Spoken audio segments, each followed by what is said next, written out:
My name is Edgar Mannheimer, and this is Kalam, a podcast about the Middle East.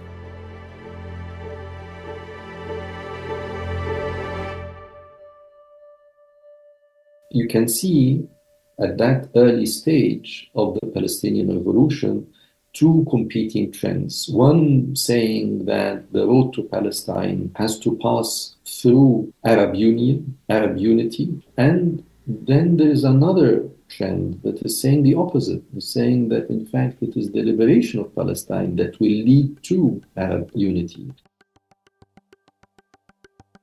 That was the distinguished Professor Khaled Fahmy of Tufts University, who we're going to get back to in just a minute.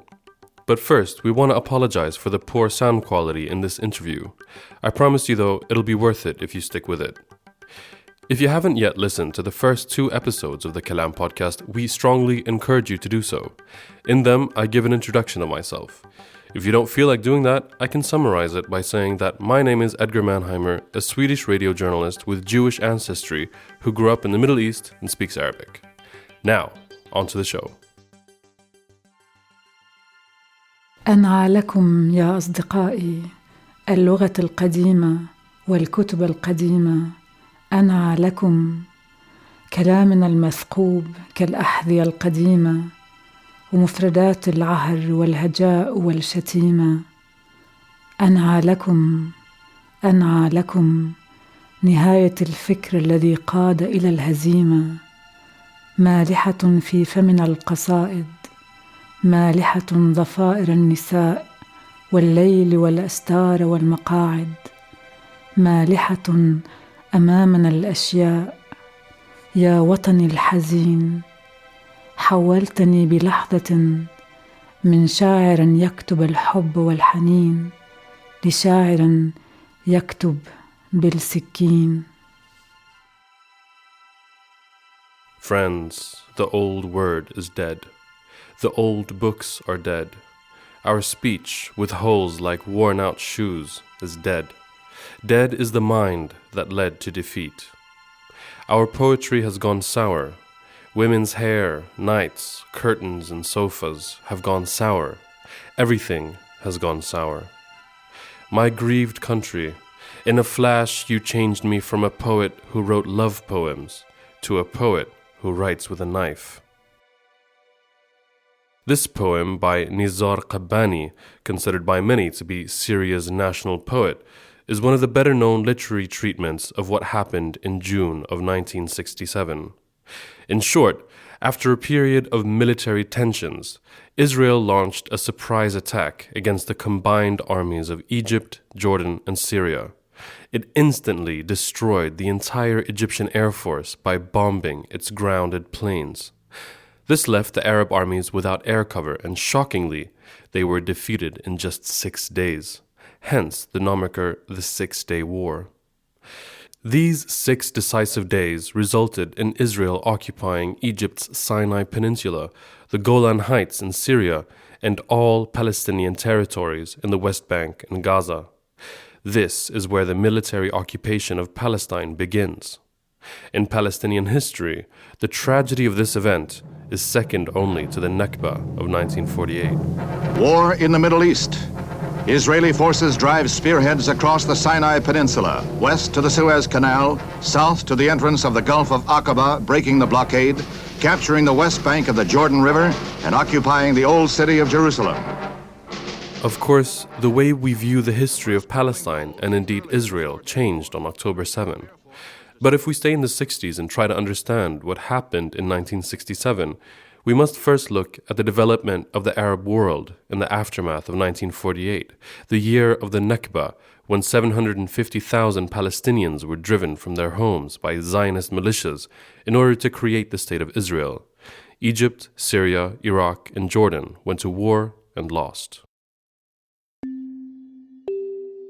From an overpowering sense of defeat grew the determination to achieve actual rather than formal independence from the imperial powers of France, Great Britain, and the United States. It wasn't just the Palestinians that had tasted the bitterness of colonial dominance.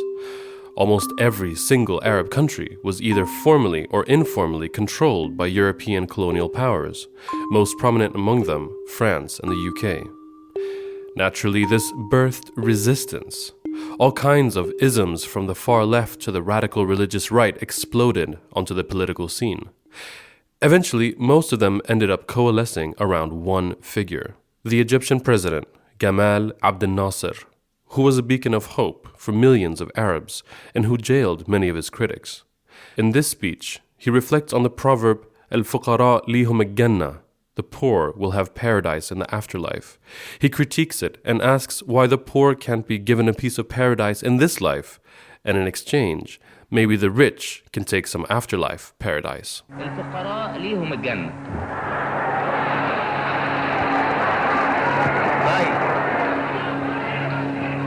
الفقراء ليهم الجنة. والفقراء دول ما لهمش نصيب في الدنيا، نصيبهم بس في الآخرة. هم عايزين أيضا نصيب صغير في الدنيا ويديكوا قصاده نصيب في الجنة. Before seizing power in Egypt in 1952, when he and a group of military officers overthrew the pro-Western king in a bloodless coup, he was a soldier, and he actually fought in the 1948 Arab-Israeli War. From this experience, Nasser drew several conclusions. In 1955, he wrote in his book Falsafat al-Thawra, Philosophy of Revolution, "I remember the days I spent in the trenches pondering over our problems. Often I said to myself, here we are in these underground holes besieged. We were cheated into a war unprepared, and our destinies have been the plaything of passions, plots, and greed. Here we lie under fire, unarmed." Coincidentally, it was in these same trenches that Gamal Abdel Nasser heard the voice of another towering figure of the age, Kulthum, singing on the radio. Kulthum was the greatest singer the modern Middle East has ever known, and a powerful political force. We're going to return to her later in the show, but here's a snippet of her majestic voice, an unmistakable element of Egypt's soundscape to this day.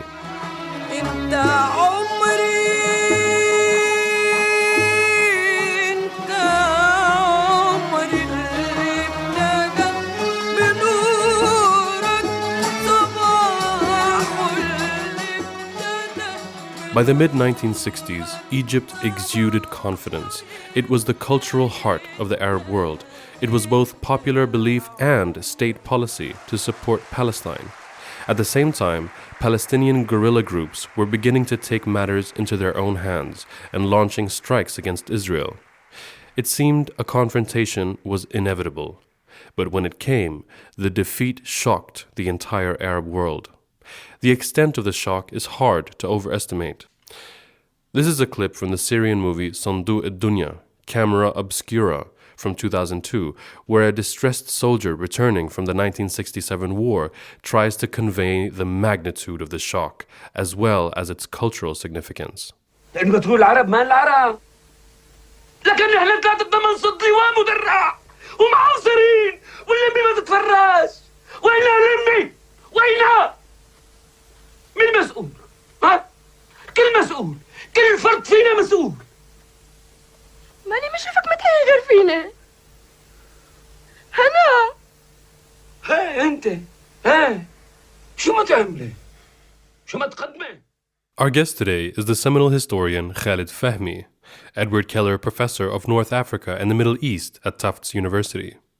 Khaled has written and produced invaluable content on the 1967 war.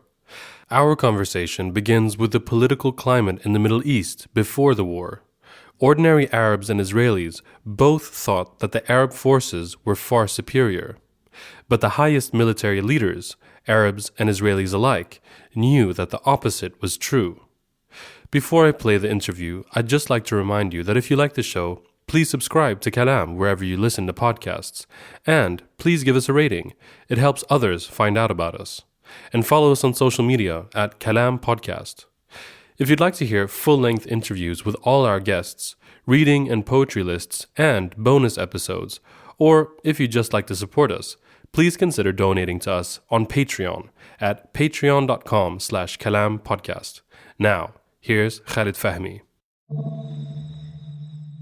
What always sort of puzzled me is when you speak to both Arabs and Israelis that were alive at the time, it seems that ordinary Israelis, I'm not talking about people who had military intelligence, they were terrified. And they truly believed that Nasser and the combined Arab forces would win the war. And I think a lot of Arabs at the time, maybe bolstered because of popular culture that we might get into in a little bit, also believed that they had superior strength in numbers and weapons and all this. So how did it come to be the complete opposite of what a lot of people thought? Yes, this is a very interesting side or aspect of the war. There is, on the Israeli side, a characteristic fusion of two sentiments. On the one hand, there is a belief of extreme vulnerability and a genuine belief that Israel is facing an existential threat. On the other hand, at the same time, there is also a feeling of invincibility, of superior strength, and that we could finish off these enemies in no time. Typically, these two sentiments are divided in the sense that it is the civilians and public opinion and even the politicians thinking that they are vulnerable, that Nasser and the Arab world are out there to dump them in the sea. And whereas the military, knowing with military intelligence the weakness of their adversaries and their own strength, and having enormous self-confidence about their training, their armaments, and their weapons, and their readiness, they knew that the mission is a done mission even before the first bullet was fired. And that becomes clear in a very pivotal meeting that the head of the Mossad, the Israeli military intelligence, had on the 1st of June. Basically, he went to ask for American assistance, not military assistance, but diplomatic assistance. Basically, he was asking for the Americans not to interfere. And in the process of negotiation that lasted for a few hours, the Americans asked him, so how much time do you want? Basically, how much time do you want us to be silent before asking for a ceasefire? And he said 7 days. So the Israelis knew, despite all the rhetoric, that they could finish off the combined Arab armies in 7 days, which is what they did. But on the other hand, the Israeli public did not know this. And many members of the Israeli cabinet were genuinely concerned that what they are facing is an existential threat. On the other hand, in the Arab world, there's an interesting mirroring. Public opinion thinks that it's a matter of few days and we will be in Tel Aviv. Kulthum, the famous singer, is famously quoted as in an interview with Halim in a few days before the war, asking him this question, when will we be in Tel Aviv? The man referred to as speaking with Kulthum here is Mohammed Hassanein Hakel. I thought I'd devote a sentence or two to telling you who he is, since I personally find him to be such a fascinating character. He was ostensibly Nasser's speechwriter, but he was so much more than that. A brilliant journalist, writer, and thinker, Hakel was essentially Nasser's security and foreign policy advisor, as well as being his close friend and confidant. Hakel was also the editor-in-chief of Egypt's largest daily newspaper, El Ahram, and he lived to see the Egyptian revolution in 2011, far outliving his friend Nasser. Say what you will about Nasser's politics, his failures, and his oppression of political dissent, but Egypt hasn't had statesmen like Nasser and Hakel in a very long time. She famously, I think on the 2nd of June, gave a concert, a very famous song, Raga'in B'Qut Silah. It has another title, Allah Ma'ak, God be with you. You here is both Nasser and the Egyptian army. And it was performed live in front of a rapturous audience.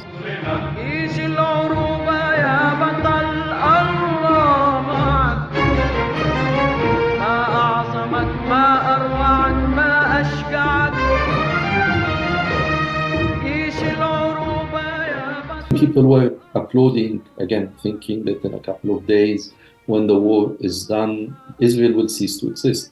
Interestingly, that song, you can see the clips of it on YouTube. And it's a remarkable video because the only time that we see someone sitting behind Kulthum whispering in her ears the song, the words of the lyrics, because she hadn't had enough time to memorize it. So, these towering figures, cobbled together this song in a few days to egg on and encourage the army. At the same time that there is this confidence on the part of the public, there are people who had serious doubts. And I think most seriously Nasser himself. And in my own reading, it was Nasser who understood that this is a dangerous gamble, and he felt pressured by public opinion. But he knew, he had always known that Israel is much more superior, that Israel has the capacity of defeating all Arab armies combined. And he'd been calling for caution in the repeated Arab summits. He was basically saying, we're not ready. We will not be dragged to a confrontation whose timing and place are dictated by the enemy. We should be the ones who should choose the timing and the conditions of the battle. So that split also between an overconfident sentiment and deep skepticism, we also see it reversed in the Egyptian situation. Yeah, it's interesting to think about. You mentioned these towering cultural figures like Kulthum being so confident in the power of Egypt and the Arab forces, but I guess also of the cultural movement and the political movement at the time of Arab socialism and Arab nationalism. We're building up to the defeat, which looms so large in the sort of Arab psyche afterwards. But apart from sort of the big wigs and the big cultural figures, I guess I'm trying to get at how ordinary Egyptians, for example, or Palestinians for that matter, or other Arabs, how politicized this generation was. It brings to mind the novel by Sornallah Ibrahim, Warda, from 1992, which is a kind of retrospective on this era of a deep politicization. Many people were sort of aware and engaged in regional politics, or at least that's my take on it. What did the movement of Arab nationalism and figures like Nasser and the Arab-Israeli conflict, what did it mean to people back then? You're absolutely right. There's a very deep politicization, widespread, and it was genuine. The belief in Arab nationalism, the belief in Arab solidarity, and the solidarity with Palestinians and in the struggle was deep and genuine and widely shared. We see it in art, we see it in culture in general, we see it in people's parlance. Of course, also that was the rhetoric of the state. That was also the ideology of the state. And that is why Nasser continues to be adored and respected by Palestinians who'd never seen him. Subsequent generations of Palestinians, when they listen to Nasser and speeches in solidarity with Palestine, they're touched by it because there's something very genuine, and that was state policy. So Egypt in the 1960s had a very flourishing cultural scene with regards to cinema, with regards to theater, with regards to song. I would also say poetry. I'm thinking about Salah Abdel Sabur and Salah Jahin, wrote about Palestine. Not because they got directives from political leaderships. This is a genuine feeling. It's interesting when we think about the mirroring image in Egypt and in Israel in cultural terms. So we had this song by Kulthum. It's a very uplifting and confident and deeply felt lyrics. Then the defeat. She went literally to the basement of her villa in Cairo and basically sequestered herself for 3 days. She wouldn't go out. She wouldn't meet people. It was a deep cultural, political, psychological shock. She went in and shut herself up. Symptomatic of what happened in the country at large and in the Arab nation at large. How do we comprehend this shock? And how do we deal with it? After 3 days, she comes out with that determination that, okay, I am an artist, I believe in my art, I will use my art for the cause. That was symptomatic of what ultimately Egyptian society and larger Arab society and the Nasser regime actually did, which is, yes, we've been defeated, but we will not surrender. She and Abdel Halim Hafez, the famous songs that they sang in immediate aftermath of the war that are about fighting, living to fight another day. Yeah. They're very sad. They're not all bombastic and hopeful. Abdel Halim Hafez, the famous singer, عدى النهار.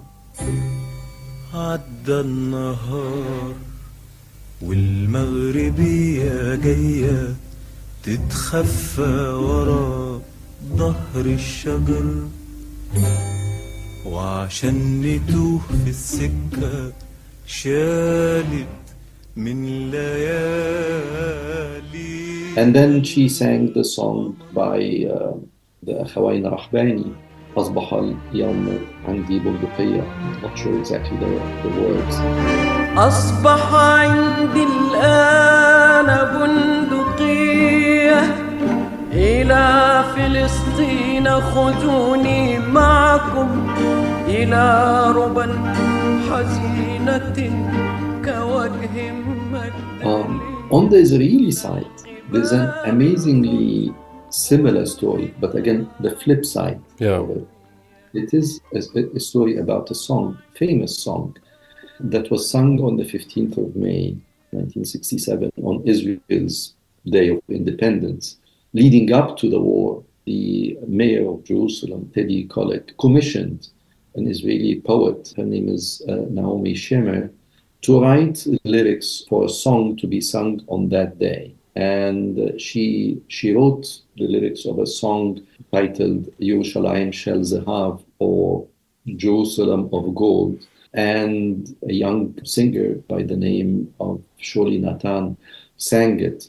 And it was an immediate hit. And the song depicts Jerusalem as an abandoned city longing for the return of the people. And it has a very catchy tune, and it became very, very popular. And when the Israeli army was so successful, the 7th of June, they actually entered East Jerusalem, found themselves in front of the Wailing Wall.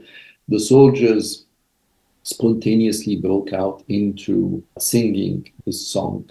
And the song became so popular that in subsequent years there were calls for it to be declared the national anthem of Israel. That didn't pass, but it is considered to be the non-official national anthem.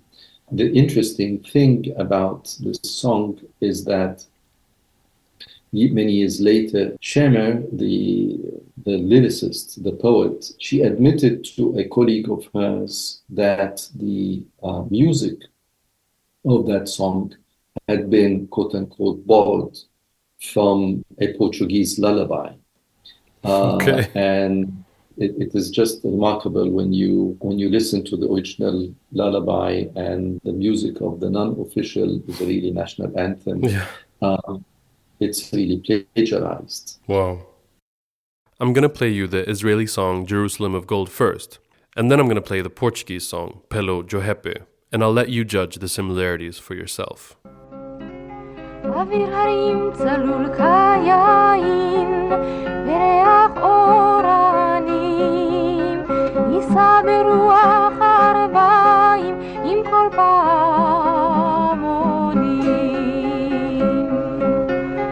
ותרדמת אילן ואבן שבויה בחלומה העיר אשר בדד יושבת ובליבה חומה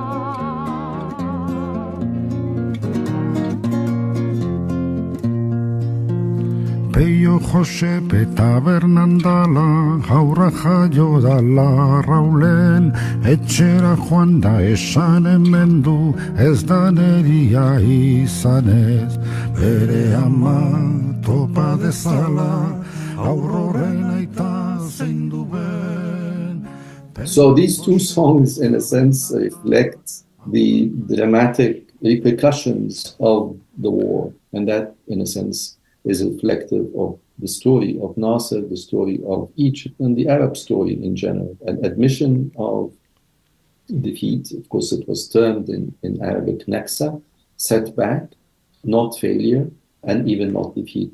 And on the other hand, the Israeli song, in the wake of the victory, Teddy Kollek, the mayor of Jerusalem, who had commissioned the original music and lyrics, asked for two stanzas to be added that basically depict Jerusalem now as being redeemed. It was empty, hollow, and now it has returned to its rightful owners. Yeah. So he added these two lyrics, but interestingly, many years later, we discover that the music had been plagiarized from a Portuguese lullaby. And I'll leave you to make the implications of what this plagiarism indicates about Zionism. Sure. Sure. That was very diplomatically put. But it's interesting that you brought up the term Naksa, which I think was used by many people at the time. It kind of brings me to my next question about what happened in the subsequent years. But I also want to explore a little bit what the post-1967 paradigm meant for Palestinians and for the Palestinian resistance movements, and what kind of armed groups and organizations grew out of that. That's a very important, big question. And I'd like to start the story there. Before the formation of the PLO, before the formation of the umbrella organization called the Palestine Liberation Organization, there were many Palestinian organizations that were formed that are trying to find a Palestinian answer to the Palestine problem. And you can see at that early stage of the Palestinian revolution two competing trends. One saying that the road to Palestine has to pass through Arab union, Arab unity. And then there is another trend that is saying the opposite, saying that in fact it is the liberation of Palestine that will lead to Arab unity. And it is Arafat who's leading that second trend, but he of course needs Arab states. Just in case anyone isn't familiar with him, Professor Fahmy is talking about Yasser Arafat, the chairperson of the Palestine Liberation Organization, until his death in 2004. He was the definite leader of the Palestinian political movement for decades, and it was his position that Palestine should be liberated by the Palestinians that won favor in the wake of the 1967 Arab defeat. And we see this tug of war between the Arab states, most importantly Nasser, but also the Iraqis and the Syrians on the one hand, and the Palestinians on the other, in the early 1960s. And I think the first Arab summit were an attempt to contain the Palestinian liberation movement and the Palestinian revolutionary movement, because Nasser in particular was aware of the fact that he is not ready, that the Arab world is not ready for a military confrontation. He was very concerned that Palestinian guerrilla fighting would escalate, as they did in 1967, in a war that he's not ready for. What ultimately takes place, the war 1967 resulted in what it resulted in.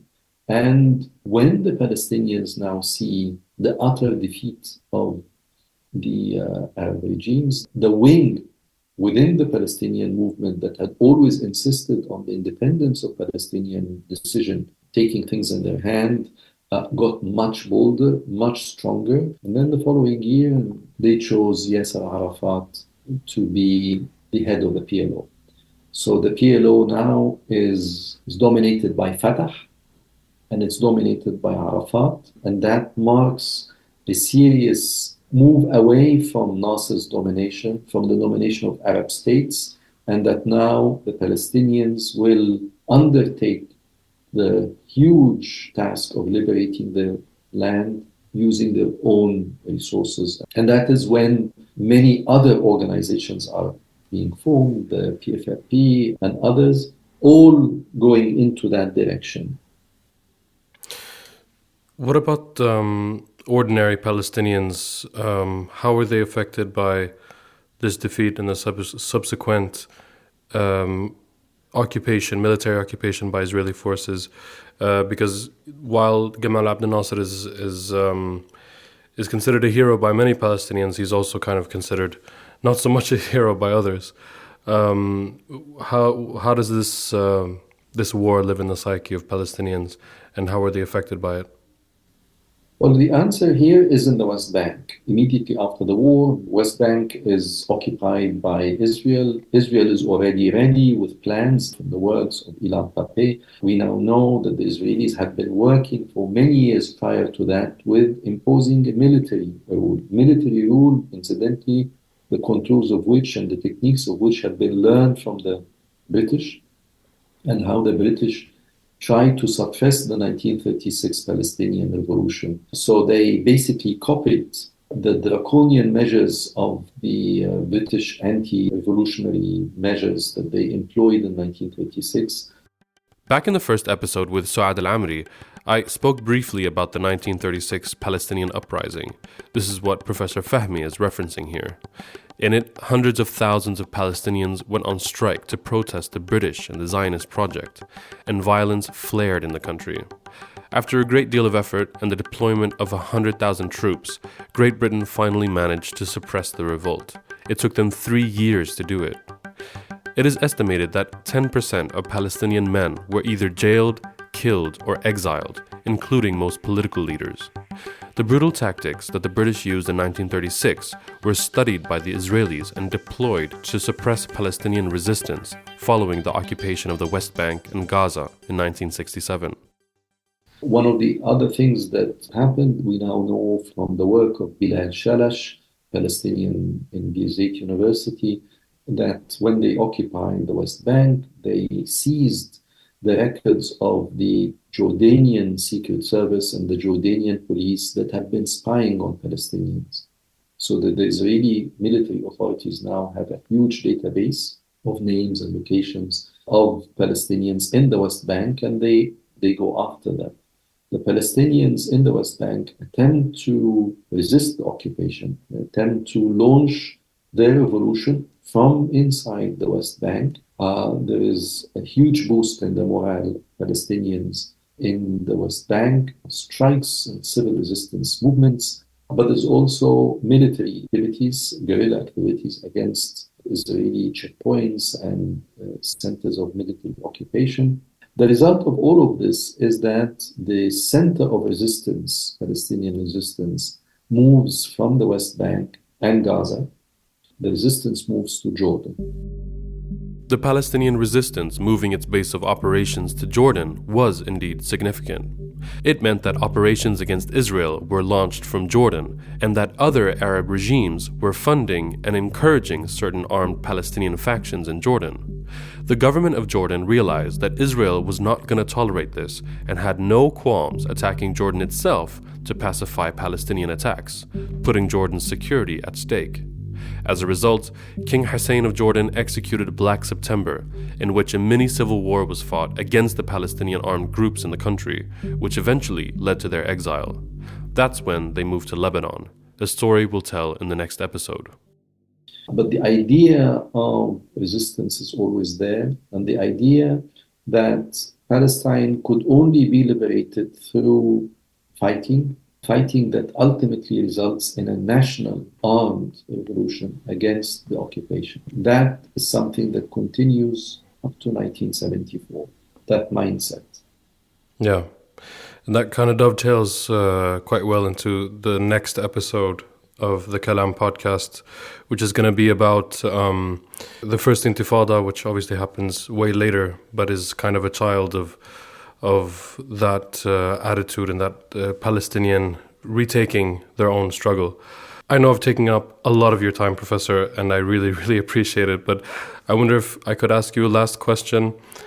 Are you surprised, considering the huge emotional toll and defeat that 1967 meant for not just Egypt, but the entire Arab world, that popular support for the Palestinian cause hasn't really wavered ever since. And I mean, it sort of remains unchanged.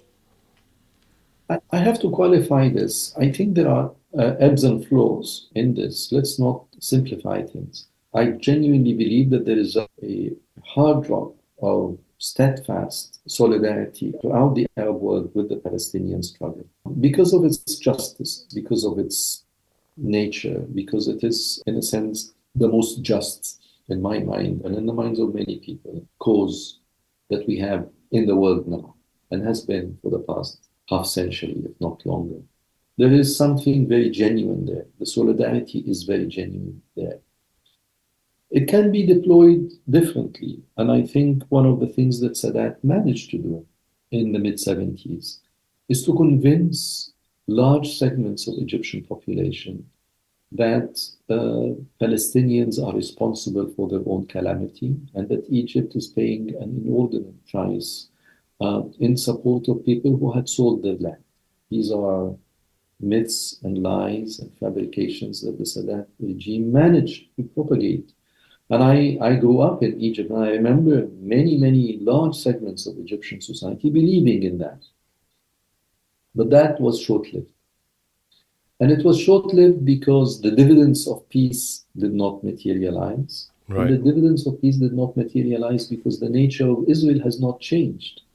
Israel, as an expansionist, imperialist military presence in the region, has not changed. If anything, after the peace treaty with Israel, between Egypt and Israel in 1979, that trend, in fact, got even more pronounced with the result of the invasion of Lebanon in 1982 and the many things that we saw after that. So the Egyptians are now, and Arabs, their solidarity with Palestine is not just sentiment, and it is not just about rhetoric. There are many people in Egypt now who think that what is happening in Gaza affects them personally, affects the price of bread in Egypt. So there is also a sober, realist calculation in which solidarity with Palestine on the long run is the only way out. And this kind of realist calculation is taking place in various countries because the regimes make their own realist calculation in the opposite direction. The regimes think about security and securitization. And here Israel, of course, has the trump card. Israel is the preeminent country in the world in using security as the main prism through which all its policies should be conducted. And these non-democratic regimes in the Gulf and in Egypt and elsewhere are bedazzled by Israeli intelligence, by Israeli tactics, by Israeli technology, by Israeli spy technology, and they have betted on an alliance with the Israelis against their own people, drooling in front of the Israeli military intelligence community and telling us, just give us some of your equipment, give us some of your contacts, give us some of your tactics. We will be your reliable lackeys. What I'm trying to argue is that actually, to start with, the solidarity that Arabs have with Palestine is complex. It is not just about rhetoric, about a common past and a common language and the 1960s style of Arab nationalism. It is now much more sober. I follow diplomats in the Egyptian Ministry of Foreign Affairs who articulate sophisticated legal, diplomatic, historical, righteous position whereby Egypt's national security is best served by standing with the Palestinians. And they're not asking for war. They're not asking to abrogate the Egyptian-Israeli peace treaty, but they're saying Egypt has to put some limits on what happens to the Palestinians. Egypt has a responsibility for Egypt's own sake. Right now, we're seeing a degree of solidarity with Palestine that surpasses the solidarity that we saw during the Second Intifada in 2000. And let me just end by saying it is the Egyptian solidarity with Palestine in 2000 that started the mass mobilization of Egyptians that ultimately led to 2011 and the downfall of Mubarak. And the regime in Egypt knows very well the dangers to itself of allowing Egyptians to express their solidarity with what's happening in Gaza, because the minute they allow a demonstration to take place, it doesn't take long for the slogans to be directed against the regime. So they are aware of this, and this is why we haven't seen any mass demonstrations in any Arab capital, unlike the mass demonstrations that we see in all Western capitals over the past 5 months. Yeah, I think that's a really important point. And I witnessed that firsthand last fall in October when there were some small demonstrations by some of the activists who had been active in the 2011 revolution in Cairo and in other cities that tried to organize pro-Palestinian demonstrations. And I saw how desperate the regime was to contain that and how violently it was dispersed. And now it's kind of just contained to the press syndicate building. But certainly questions of social justice in the Arab world and Palestinian liberation in my generation, in our generation, are certainly intertwined. With that, Professor Khaled Fahmy, I'm so grateful that you took the time to speak with me and be the third guest on the Kalam podcast. It was truly a pleasure. Thank you so much. Thank you. That was the illustrious historian Khaled Fahmy, Edward Keller Professor of North Africa and the Middle East at Tufts University, and the third episode of the Kalam podcast on Palestine. I hope you enjoyed it.